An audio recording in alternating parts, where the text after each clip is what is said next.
তাহলে পোশাক পোশাক কোনো ব্যাপার না, ছেলেদের চোখের আবরু ছেলেদের পর্দা করা ফরজ।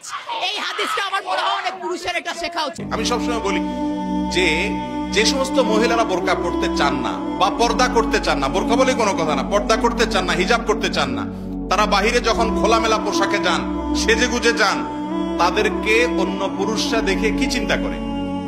এবার আপনি চিন্তা করেন, যেই বোন পর্দা ছাড়া বাহিরে যাওয়াটাকে তার জন্য তিনি এটা প্রাউড ফিল করার মতো বিষয় মনে করছেন, ন্যূনতম যদি তার ভিতরে আত্মসম্মান বোধ থাকে, সে চিন্তা করবে বাজারে যতগুলো মানুষ আমাকে দেখছে, আমাকে নিয়ে মনে মনে সে এমন এমন কল্পনা করছে, ওই কল্পনার কথা যদি মুখ দিয়া বলে, তাহলে ঘৃণায়, ক্ষোভে, দুঃখে, কষ্টে তার আত্মহত্যা করতে মনে চাইবে। আত্মহত্যা করা হারাম।